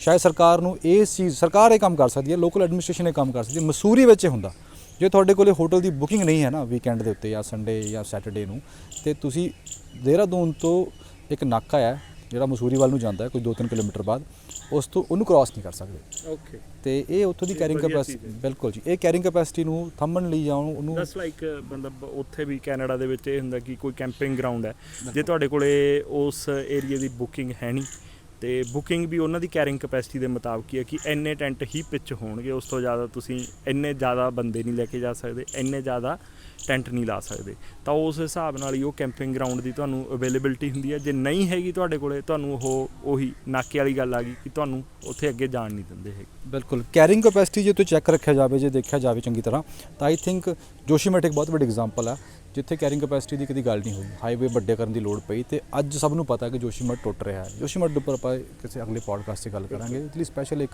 ਵੱਡਾ ਪੋਡਕਾਸਟ ਸਮਝਣ ਦੀ ਲੋੜ ਆ। ਸ਼ਿਮਲਾ ਹੋ ਗਿਆ, ਮਨਾਲੀ ਹੋ ਗਿਆ, ਸਾਰੇ ਸ਼ਹਿਰ, ਕਿਉਂਕਿ ਜ਼ਿਆਦਾ ਤੋਂ ਜ਼ਿਆਦਾ ਟੂਰਿਸਟ ਜਿਹੜੇ ਨੇ ਉਹਨਾਂ ਨੂੰ ਸੱਦਣ ਦੇ ਲਈ ਵੱਡੇ ਹੋਟਲ ਖੜ੍ਹੇ ਕਰ ਰਹੇ ਨੇ, ਪਰ ਹੈ ਤਾਂ ਮਾਊਂਟੇਨ। ਇਹ ਵੀ ਕਿਸੇ ਦਿਨ ਗਿਵ ਅਪ ਕਰ ਦੇਣਗੇ। ਮੈਨੂੰ ਲੱਗਦਾ ਕਿ ਇਹ ਵੀ ਆਪਣਾ ਦਮ ਤੋੜ ਦੇਣਗੇ ਸ਼ਹਿਰ, ਕਿਉਂਕਿ ਕੰਕਰੀਟ ਜੰਗਲ ਤੁਸੀਂ ਬਹੁਤ ਦੇਰ ਤੱਕ ਸਸਟੇਨ ਨਹੀਂ ਕਰ ਸਕਦੇ। ਇੰਨੇ ਲੋਕਾਂ ਨੂੰ, ਤੁਹਾਨੂੰ ਪਾਣੀ ਦੀ ਸਪਲਾਈ ਦੀ ਲੋੜ ਹੈ, ਤੁਹਾਨੂੰ ਸੀਵਰੇਜ ਲਾਈਨ ਦੀ ਲੋੜ ਹੈ, ਤੇ ਇਹ ਪਹਾੜਾਂ ਦੇ ਵਿੱਚ ਘਾਣ ਹੀ ਕਰ ਰਹੇ ਨੇ। ਲੋਕਾਂ ਨੂੰ ਸਮਝਣਾ ਚਾਹੀਦਾ ਕਿ ਅਸੀਂ ਉੱਥੇ ਜਾਈਏ ਪਰ ਪ੍ਰੀ ਬੁਕਿੰਗ ਕਰੀਏ, ਤੇ ਗੌਰਮੈਂਟ ਨੂੰ ਇਸ ਪਾਸੇ ਨੂੰ ਥੋੜ੍ਹਾ ਧਿਆਨ ਦੇਣ ਦੀ ਲੋੜ ਹੈ। ਤੇ ਜੀ ਲਾਸਟ ਮੁੱਖ ਦੀ ਗੱਲ ਸਾਡੀ ਇਹ ਹੈ, ਜੰਗਲ 'ਚ ਖੜ੍ਹੇ ਹਾਂ ਅਸੀਂ, ਸਾਨੂੰ ਬਹੁਤ ਸੋਹਣੇ ਪੰਛੀਆਂ ਦੀ ਆਵਾਜ਼ ਆ ਰਹੀ ਹੈ, ਤੇ ਅਸੀਂ ਕੋਸ਼ਿਸ਼ ਕਰੀਏ ਕਿ ਆਪਦੇ ਨੇਟਿਵ ਜਿਹੜੇ ਰੁੱਖ ਨੇ, ਪਤਾ ਕਰੀਏ ਕਿ ਨੇਟਿਵ ਰੁੱਖ ਜਿਹੜੇ ਨੇ ਉਹ ਕਿਹੜੇ ਨੇ, ਤੇ ਉਹਨਾਂ ਨੂੰ ਲਾਉਣ ਦੀ, ਬਚਾਉਣ ਦੀ ਕੋਸ਼ਿਸ਼ ਕਰੀਏ। ਇੱਕ ਬੰਦਾ ਜੇ ਇੱਕ ਰੁੱਖ ਵੀ ਲਾ ਲਵੇ ਤਾਂ ਹਿੰਦੁਸਤਾਨ ਦੇ ਵਿੱਚ ਹੀ 100 ਰੁਪਏ ਦਾ ਜਿਹੜਾ 100 ਕਰੋੜ ਜਿਹੜਾ ਰੁੱਖ ਹੈ, 125 ਕਰੋੜ ਰੁੱਖ ਉਹ ਲੱਗ ਜਾਊਗਾ। ਲਾਸਟ ਜਾਂਦੇ ਮੈਨੂੰ ਯਾਦ ਅੰਦਰ ਤੁਸੀਂ ਕੁਝ ਪੰਜਾਬ ਦੇ ਕੁਝ ਰੁੱਖ ਦੱਸ ਸਕਦੇ ਹੋ। ਮੈਂ ਤੁਹਾਨੂੰ ਕੈਨੇਡਾ ਬਾਰੇ ਵੀ ਪੁੱਛਣ ਦੀ ਕੋਸ਼ਿਸ਼ ਕਰੂੰਗਾ, ਜੇ ਤੁਹਾਨੂੰ ਲੱਗਦਾ ਹੈ ਕਿ ਤੁਸੀਂ ਮੇਰਾ ਜਵਾਬ ਦੇ ਸਕਦੇ ਹੋ ਉਹਦੇ ਉੱਤੇ, ਤਾਂ ਇਹ ਸਾਡੇ ਦਰਸ਼ਕਾਂ ਦਾ ਬਹੁਤ ਜ਼ਿਆਦਾ ਫਾਇਦਾ ਹੋਊਗਾ। ਪੰਜਾਬ ਦੇ ਵਿੱਚ ਆਪਾਂ ਜਿਵੇਂ ਪੁਰਾਣੇ ਸਮੇਂ ਦੇ ਵਿੱਚ ਦਰਖਤਾਂ ਦੀ ਗੱਲ ਕਰੀਏ, ਗੁਰਬਾਣੀ ਦੇ ਵਿੱਚ ਵੀ ਸਿੰਬਲ ਰੁੱਖ ਦਾ ਵੀ ਜ਼ਿਕਰ ਆਉਂਦਾ, ਤੇ ਉਸ ਤੋਂ ਬਿਨਾਂ ਆਪਣੀਆਂ ਲੋਕ ਗਾਥਾਵਾਂ ਨੇ ਜਿਹੜੀਆਂ, ਜੰਡ ਦਾ ਜ਼ਿਕਰ ਆਉਂਦਾ, ਤੇ ਬਾਕੀ ਜਿਹੜੇ ਹੋਰ ਦਰਖਤ ਨੇ, ਟਾਹਲੀ ਹੋ ਗਈ, ਰੇਰੂ ਹੋ ਗਿਆ, ਤੇ ਆਪਣਾ ਸਿੰਬਲ ਤੇ ਜੰਡ ਦੀ ਆਪਾਂ ਆਲਰੇਡੀ ਗੱਲ ਕਰ ਚੁੱਕੇ ਹਾਂ। ਤੇ ਪਲਾਸ਼ ਹੁੰਦਾ ਸੀ ਤੇ ਲਾਲ ਲਾਲ ਫੁੱਲ ਉਹਦੇ ਨਿਕਲਦੇ ਨੇ, ਫਲੇਮ ਆਫ ਦਾ ਫੋਰੈਸਟ ਕਹਿੰਦੇ ਨੇ ਉਹਨੂੰ ਇੰਗਲਿਸ਼ ਦੇ ਵਿੱਚ। ਇਹ ਤੋਂ ਇਲਾਵਾ ਤੁਸੀਂ ਕੁਝ ਹੋਰ ਦਰੱਖਤਾਂ ਦੇ ਨਾਮ ਜਿਹੜੇ ਸੌਖੇ ਤਰੀਕੇ ਨਾਲ ਲਾਏ ਜਾ ਸਕਦੇ ਆ ਤੇ ਜਾਂ ਜਿਨ੍ਹਾਂ ਦੀ ਮੇਨਟੇਨੈਂਸ ਘੱਟ ਹੈ, ਕਿਉਂਕਿ ਨੇਟਿਵ ਰੁੱਖਾਂ ਦਾ ਫਾਇਦਾ ਹੀ ਇਹੀ ਹੁੰਦਾ ਹੈ ਕਿ ਉਹਨਾਂ ਦੀ ਸਾਂਭ ਸੰਭਾਲ ਜਿਹੜੀ ਆ ਉਹ ਘੱਟ ਕਰਨੀ ਪੈਂਦੀ ਆ। ਪੰਜਾਬ ਦੇ ਕੁਝ 5 ਕੁ ਰੁੱਖ ਐਸੇ ਜੇ ਤੁਸੀਂ ਏਰੀਆ ਵਾਈਜ਼ ਦੱਸ ਸਕੋ ਤਾਂ ਹੋਰ ਵਧੀਆ। ਏਰੀਆ ਵਾਈਜ਼ ਇਹੀ ਹੈ ਕਿ ਆਪਣੇ ਮਾਲਵੇ ਦੇ ਵਿੱਚ ਤੁਸੀਂ ਟਾਹਲੀ ਹੋ ਗਈ ਹੈ ਨਾ, ਟਾਹਲੀ ਹੋ ਗਈ, ਕਿੱਕਰ ਹੋ ਗਈ, ਜੰਡ, ਰੇਰੂ, ਇਹ ਲੱਗ ਜਾਂਦੇ ਨੇ। ਤੇ ਆਪਣੇ ਮਾਝੇ ਵੱਲ ਆਪਾਂ ਸਿੰਬਲ ਹੋ ਗਿਆ, ਤੇ ਦੁਆਬੇ ਦੇ ਵਿੱਚ ਜਿਵੇਂ ਪੋਪੂਲਰ ਲੱਗ ਰਿਹਾ ਉਹ ਤਾਂ ਚਲੋ ਆਪਣਾ ਮੋਨੋਕਲਚਰ ਵਾਲੀ ਇੱਕ ਤਰ੍ਹਾਂ ਹੋਊਗੀ। ਤੇ ਉਸ ਤੋਂ ਬਿਨਾਂ ਜਿਹੜੇ ਹੈਗੇ ਨੇ ਢੱਕ ਤੇ ਪਲਾਸ਼, ਇਹ ਲੱਗ ਜਾਂਦੇ ਨੇ। ਤੇ ਬਾਕੀ ਪਿਲਕਣ ਹੋ ਗਈ, ਪਿਲਕਣ ਈਜ਼ੀਲੀ ਗਰੋ ਕਰ ਜਾਂਦੀ ਹੈ। ਤੇ ਬਾਕੀ ਬਰੋਟਾ ਤੇ ਪਿੱਪਲ ਤਾਂ ਹੈਗੀ ਨੇ। ਬਿਲਕੁਲ। ਤੇ ਮੈਂ ਐਡ ਕਰਦਾ ਇੱਕ ਇੱਥੇ ਰੁੱਖ ਖੜਾ ਜੀ ਸਾਡਾ, ਇਹ ਛੋਟਾ ਜਿਹਾ ਬੱਚਾ ਰੁੱਖ ਹੈ ਇਹ ਤੂਤ ਦਾ ਜੀ, ਸ਼ਹਿਤੂਤ ਜਿਹਨੂੰ ਕਹਿੰਦੇ ਆ। ਸਾਡੇ ਸਾਰੇ ਅਸੀਂ ਬਚਪਨ ਦੇ ਵਿੱਚ ਸਾਡੀਆਂ ਗਰਮੀਆਂ ਦੇ ਇਹਨਾਂ ਸੀਜ਼ਨ ਦੇ ਵਿੱਚ ਆਉਂਦੇ ਸਾਡੀਆਂ ਸਾਰੀਆਂ ਦੀਆਂ ਜੀਭਾਂ ਜਿਹੜੀਆਂ ਲਾਲ ਹੋ ਜਾਂਦੀਆਂ ਸੀਗੀਆਂ ਸ਼ਹਿਤੂਤ ਖਾ ਕੇ, ਗੁਲਕਾਂ ਜਿਹਨੂੰ ਕਹਿੰਦੇ ਕਈ ਜਗ੍ਹਾ ਤੇ ਉਸ ਤੋਂ ਇਲਾਵਾ ਗਰਨੇ ਹੁੰਦੇ ਸੀ ਜੀ, ਫਾਲਸੇ ਹੁੰਦੇ ਸੀ। ਇਹ ਜਿਹੜੇ ਨਿੱਕੇ ਨਿੱਕੇ ਰੁੱਖ ਨੇ ਇਹਨਾਂ ਨੂੰ ਟਾਈਮ ਵੀ ਘੱਟ ਲੱਗਦਾ, ਛੇਤੀ ਗਰੋ ਕਰਦੇ ਨੇ। ਜਿਹੜੇ ਦਰਖਤ ਨੇ ਲਸੂੜੇ ਤੇ ਲਸੂੜੀਆਂ ਤੇ ਜਮੋਲੇ ਹੁੰਦੇ ਸੀ, ਜਾਮਣ ਈਜ਼ੀਲੀ ਗਰੋ ਕਰ ਜਾਂਦੀ ਹੈ। ਤੇ ਤੁਹਾਨੂੰ ਬੈਨੀਫਿਟ ਇਹ ਵੀ ਹੈ ਕਿ ਉਹ ਤੋਂ ਫਲ ਵੀ ਮਿਲਦੇ ਨੇ। ਬਿਲਕੁਲ। ਤੇ ਪੰਛੀਆਂ ਲਈ ਵੀ ਇਹ ਬਹੁਤ ਵਧੀਆ ਨੇ ਕਿਉਂਕਿ ਛੋਟਾ ਫਲ ਹੁੰਦਾ ਤੇ ਇਹਨੂੰ ਖਾਧਾ ਜਾ ਸਕਦਾ। ਤੇ ਸਰਕਾਰਾਂ ਨੂੰ ਇਹ ਵੀ ਚਾਹੀਦਾ ਹੈ, ਅਸਲ 'ਚ ਮੈਨੂੰ ਲੱਗਦਾ ਕਿ ਜਿਹੜੇ ਰੁੱਖ ਨੇ ਨਾ, ਇਹ ਸ਼ਹਿਰਾਂ ਦੇ ਵਿੱਚ ਜਿਹੜੇ ਤੁਸੀਂ ਸਜਾਵਟੀ ਰੁੱਖ ਲਾਉਣ ਦੀ ਬਜਾਏ ਸਰਕਾਰਾਂ ਕੋਸ਼ਿਸ਼ ਕਰਨ ਕਿ ਇਹੋ ਜਿਹੇ ਫਲਦਾਰ ਰੁੱਖ ਜਿਹੜੇ ਨੇ ਉਹ ਲਾਏ ਜਾਣ, ਤੇ ਤਾਂ ਕਿ ਜਿਹੜੇ ਲੋਕ ਫਲ ਫਰੂਟ ਖਰੀਦ ਨਹੀਂ ਸਕਦੇ ਜਾਂ ਜਿਹੜੇ ਪੰਛੀ ਨੇ ਜਿਹੜੇ ਸਾਡੇ ਸ਼ਹਿਰਾਂ 'ਚ ਖਤਮ ਹੋ ਰਹੇ ਨੇ, ਉਹਨਾਂ ਨੂੰ ਇੱਕ ਕੂੜੇ ਦੇ ਉੱਤੇ ਜਾ ਕੇ ਖਾਣ ਦੀ ਬਜਾਏ ਉਹ ਫਰੈਸ਼ ਜਿਹੜੇ ਨੇ ਇਹ ਫਲ ਖਾਣ। ਸਾਡਾ ਤਾਂ ਸੁਪਨਾ ਇਹੀ ਹੈ ਕਿ ਇਹਨੂੰ ਵਾਪਸ ਧਰਤੀ ਨੂੰ ਜਾਂ ਪੰਜਾਬ ਨੂੰ ਆਪਣੇ ਨੂੰ ਹਰਿਆ ਭਰਿਆ ਬਣਾਇਆ ਜਾ ਸਕੇ। ਲੋਕ ਖੇਤਾਂ ਦੇ ਵਿੱਚ ਆਪਾਂ ਗੱਲ ਕਰਾਂਗੇ ਅਗਲੇ ਐਪੀਸੋਡ ਦੇ ਵਿੱਚ ਕਿ ਖੇਤਾਂ ਦੇ ਵਿੱਚ ਕਿਹੜੇ ਰੁੱਖ ਲੱਗ ਸਕਦੇ ਨੇ। ਤੇ ਬਸ ਇੱਕ ਜਾਂਦੇ ਕੈਨੇਡਾ ਦੇ ਵਿੱਚ ਕਿਹੜੇ ਰੁੱਖ ਨੇ ਜਿਹੜੇ ਬੜੇ ਉੱਥੋਂ ਦੇ ਨੇਟਿਵ ਨੇ ਤੇ ਉੱਥੋਂ ਜੇ ਤੁਹਾਨੂੰ ਲੱਗਦਾ ਕਿ ਘਟ ਰਹੇ ਨੇ ਜਾਂ ਉੱਥੇ ਉਹਨਾਂ ਦਾ ਜਾਂ ਉੱਥੇ ਮਿਲਦੇ ਨੇ, ਉਹਦੇ ਬਾਰੇ ਦੱਸੋ। ਮੋਸਟਲੀ ਤਾਂ ਜਿਹੜਾ ਆਪਾਂ ਕੈਨੇਡਾ ਦੇ ਫਲੈਗ 'ਤੇ ਦੇਖਦੇ ਹਾਂ ਉਹ ਮੇਪਲ ਹੋ ਗਿਆ ਤੇ ਰੈਡਵੁੱਡ ਟਰੀ ਹੋ ਗਏ, ਤੇ ਬਾਕੀ ਹੋਰ ਜਿਹੜੇ ਲਗਭਗ ਸਾਰੇ ਤਰ੍ਹਾਂ ਦੀ ਪਾਈਨਸ ਨੇ ਉਹ ਨੇ। ਤੇ ਪਲੇਨ ਏਰੀਆਜ਼ ਦੇ ਵਿੱਚ ਜ਼ਿਆਦਾਤਰ ਉੱਥੇ ਓਕ ਵਗੈਰਾ ਇਹ ਗਰੋ ਕਰਦੇ ਨੇ। ਤੇ ਬਾਕੀ ਸਰਕਾਰਾਂ ਨੇ ਜਿਹੜੀਆਂ ਉਹ ਵੀ ਨੇਟਿਵ ਸਪੀਸੀਜ਼ ਨੂੰ ਬਚਾਉਣ ਦੇ ਲਈ ਹਮੇਸ਼ਾ ਲੱਗੀਆਂ ਰਹਿੰਦੀਆਂ ਨੇ। ਤੇ ਹਰ ਸਾਲ ਆਪਾਂ ਪਿਛਲੇ ਐਪੀਸੋਡ 'ਚ ਗੱਲ ਕੀਤੀ ਸੀ, ਵਾਈਲਡ ਫਾਇਰ ਹੁੰਦੀ ਹੈ ਤੇ ਉਸ ਤੋਂ ਬਾਅਦ ਉਹ ਦੁਬਾਰਾ ਟਰਾਂਸਪਲਾਂਟੇਸ਼ਨ ਸਰਕਾਰਾਂ ਕਰਦੀਆਂ ਨੇ। ਮਤਲਬ ਕੈਨੇਡਾ 'ਚ ਹੀ ਮੈਨੂੰ ਟੋਟਲ ਨੰਬਰ ਨਹੀਂ ਯਾਦ ਆ ਰਿਹਾ, ਆਈ ਥਿੰਕ ਅਰਾਊਂਡ 1.5 ਮਿਲੀਅਨ ਦਰਖਤ ਨੇ ਜਿਹੜੇ ਪੂਰੇ BC ਦੇ ਵਿੱਚ ਆਏ ਸਾਲ ਇਹਨਾਂ ਨੂੰ ਲੋੜ ਪੈਂਦੀ ਹੈ ਟਰਾਂਸਪਲਾਂਟ ਕਰਨ 'ਚ। ਹਰ ਸਾਲ ਉਹ ਪਲਾਂਟ। ਓਕੇ। ਮੈਂ ਕਿਉਂਕਿ ਮੈਨੂੰ ਵੀ ਯਾਦ ਹੈ ਕਿ ਕਈ ਸਾਰੇ ਮੇਰੇ ਕਈ ਮਿੱਤਰ ਨੇ ਜਿਹੜੇ ਫੋਰਟ ਸੇਂਟ ਜੋਨ ਤੋਂ ਨੇ ਜਾਂ ਅਲਾਸਕਾ ਹਾਈਵੇ ਦੇ ਨੇੜੇ ਰਹਿੰਦੇ ਨੇ, ਜਿਹੜਾ BC ਦੇ ਵਿੱਚੋਂ ਲੰਘ ਕੇ ਜਾਂਦਾ ਤੇ ਜਾਂ ਡੌਸਨ ਸਿਟੀ ਦੀ ਜਾਂ ਵੈਲੀ ਹੈ, ਉੱਥੇ ਬੜੇ ਸਾਰੇ ਪੀਚ ਦੇ ਰੁੱਖ ਨੇ ਤੇ ਜਿਹੜੇ ਪੀਚ ਲੱਗੇ ਹੋਏ ਨੇ ਇਹ ਫਲ ਦਿੰਦੇ ਨੇ। ਤੇ ਇਹ ਜਿਹੜੇ ਫਲ ਹੈ ਇਹਨਾਂ ਨੂੰ ਕਲੇਮ ਕੌਣ ਕਰਦਾ? ਵੈਸੇ ਤਾਂ ਸਰਕਾਰਾਂ ਇਹੀ ਕਹਿੰਦੀਆਂ ਨੇ ਕਿ ਤੁਸੀਂ ਇਹ ਫਰੂਟ ਨਾ ਖਾਓ, ਕਿਉਂਕਿ ਆਪਾਂ ਉਹਨਾਂ ਨੂੰ ਇਹ ਵੀ ਹੁੰਦਾ ਕਿ ਇਹਦੇ ਵਿੱਚ ਕੋਈ ਕੰਟੈਮੀਨੈਂਟ ਹੋ ਸਕਦਾ ਹੈ ਜਾਂ ਕੋਈ ਆਪਾਂ ਕਹੀਏ ਕੋਈ ਬੈਕਟੀਰੀਆ ਹੋ ਸਕਦਾ, ਕੁਝ ਵੀ ਹੋ ਸਕਦਾ, ਇਸ ਕਰਕੇ ਕਹਿੰਦੇ ਨੇ ਕਿ ਤੁਸੀਂ ਨਾ ਖਾਓ। ਬਟ ਹਾਂ, ਯੂਜ਼ਲੀ ਲੋਕ ਬਾਹਰ ਜਿਵੇਂ ਬੈਰੀਜ਼ ਵੀ, ਹਿਮਾਲਯਨ ਬਲੈਕਬੈਰੀ ਹੈ ਜਿਹੜੀ ਉੱਥੇ ਬਹੁਤ ਜ਼ਿਆਦਾ ਐਜ਼ ਆ ਵੀਡ ਹੀ ਉੱਗੀ ਹੋਈ ਹੈ, ਬਟ ਲੋਕ ਉੱਥੇ ਈਜ਼ਲੀ ਖਾਈ ਜਾਂਦੇ ਨੇ। ਅਸੀਂ ਵੀ ਖਾ ਲੈਂਦੇ, ਮਤਲਬ ਜੇ ਤੋੜ ਕੇ ਤੁਸੀਂ ਖਾਣੀ ਹੈ ਤਾਂ ਤੁਸੀਂ ਹੈਲਥ ਇਫੈਕਟ ਕੁਝ ਨਹੀਂ ਹੁੰਦਾ। ਹੈਲਥ ਇਫੈਕਟ ਐਜ਼ ਸੱਚ ਕੋਈ ਨਹੀਂ, ਬਟ ਸਰਕਾਰ ਅਵੋਇਡ ਕਰਦੀ ਹੈ ਕਿ ਤੁਸੀਂ ਨਾ ਖਾਓ। ਤੇ ਕਿਉਂਕਿ ਕੁਝ ਵੀ ਹੋ ਸਕਦਾ, ਕਿਸੇ ਹੋਰ ਐਨੀਮਲ ਦਾ ਸਲਾਈਵਾ ਲੱਗਿਆ ਹੋ ਸਕਦਾ ਤੇ ਉਦੋਂ ਤੁਹਾਨੂੰ ਅੱਗੇ ਕੋਈ ਪ੍ਰੋਬਲਮ ਆ ਸਕਦੀ ਹੈ। ਚਲੋ ਇੱਕ ਤਾਂ ਗੱਲ ਪਤਾ ਲੱਗੀ ਕਿ ਜਿਵੇਂ ਫਿਰ ਉਹੀ ਗੱਲ ਕਿ ਜਿਹੜਾ ਤੁਹਾਡੇ ਖਾਣ ਪੀਣਾ ਉੱਥੇ ਦਾ ਬਾਹਰਲਾ ਉਹ ਬੜਾ ਕੰਟਰੋਲ 'ਚ ਹੈ। ਸਾਡੇ ਇੱਥੇ ਤਾਂ ਕਹਾਵਤਾਂ ਹੁੰਦੀਆਂ ਸੀ ਪਹਿਲੇ ਹੁੰਦੇ, ਜਿਹੜਾ ਅਮਰੂਦ ਆ ਜਾਂ ਫਲ ਜਿਹੜਾ ਤੋਤੇ ਨੇ ਜੂਠਾ ਕੀਤਾ, ਪੰਛੀ ਨੇ ਜੂਠਾ ਕੀਤਾ, ਉਹੀ ਖਾਣਾ ਕਿਉਂਕਿ ਸਭ ਤੋਂ ਮਿੱਠਾ ਉਹੀ ਹੋਊਗਾ। ਤਾਂ ਚਲੋ ਇੱਕ ਚੀਜ਼ ਹੋਰ, ਸਾਡੇ ਇੱਥੋਂ ਦੀ ਵਸੋਂ ਦਾ ਤੇ ਕੈਨੇਡਾ ਦੀ ਵਸੋਂ ਦਾ ਇੱਕ ਇਹ ਫਰਕ ਆ ਕਿ ਅਸੀਂ ਥੋੜ੍ਹੇ ਜਿਹੇ ਜ਼ਿਆਦਾ ਜੰਗਲੀ ਹਾਂ। ਬਿਲਕੁਲ, ਹੈ ਨਾ। ਤੇ ਚਲੋ ਇਹਦੇ ਬਾਰੇ ਵੀ ਅਗਲੇ ਕਿਸੇ ਪੋਡਕਾਸਟ 'ਚ ਗੱਲ ਕਰਾਂਗੇ। ਦੋਸਤੋ, ਸਾਡੇ ਨਾਲ ਬਣੇ ਰਹੋ ਤੇ ਅਸੀਂ ਹਿੰਦੁਸਤਾਨ ਤੇ ਕੈਨੇਡਾ ਦੇ ਜੰਗਲਾਂ ਦੇ ਬਾਰੇ, ਸਾਡੀਆਂ ਸਾਂਝੀਆਂ ਪ੍ਰੋਬਲਮਸ ਦੇ ਬਾਰੇ ਤੇ ਉਹਨਾਂ ਦੇ ਸੋਲਿਊਸ਼ਨਸ ਬਾਰੇ ਵਿਸਤਾਰ ਨਾਲ ਹੋਰ ਵੀ ਗੱਲ ਕਰਦੇ ਰਹਾਂਗੇ। ਤੇ ਸਾਨੂੰ ਕਮੈਂਟਾਂ 'ਚ ਦੱਸਿਓ ਕਿ ਤੁਹਾਨੂੰ ਤੁਸੀਂ ਹੋਰ ਕੀ ਸੁਣਨਾ ਚਾਹੁੰਦੇ ਹੋ ਤੇ ਸਾਡੇ ਪੋਡਕਾਸਟ ਤੁਹਾਨੂੰ ਕਿਵੇਂ ਦੇ ਲੱਗ ਰਹੇ ਨੇ, ਤੁਸੀਂ ਕਿਹੜੀ ਜਾਣਕਾਰੀ ਲੈਣਾ ਚਾਹੁੰਦੇ ਹੋ ਤੇ ਸਾਨੂੰ ਹੋਰ ਕੀ ਵਾਧਾ ਕਰਨਾ ਚਾਹੀਦਾ ਜਾਂ ਐਡ ਔਨ ਕਰਨਾ ਚਾਹੀਦਾ ਸਾਡੇ ਪੋਡਕਾਸਟ ਦੇ ਵਿੱਚ। ਸਾਡੇ ਇਸ ਨਵੇਂ ਉਪਰਾਲੇ ਦਾ ਸਾਡਾ ਸਾਥ ਦਿਓ, ਸਾਡੀ ਹੌਸਲਾ ਅਫਜ਼ਾਈ ਕਰੋ। ਇਸੇ ਦੇ ਨਾਲ ਧੰਨਵਾਦ। Thank you.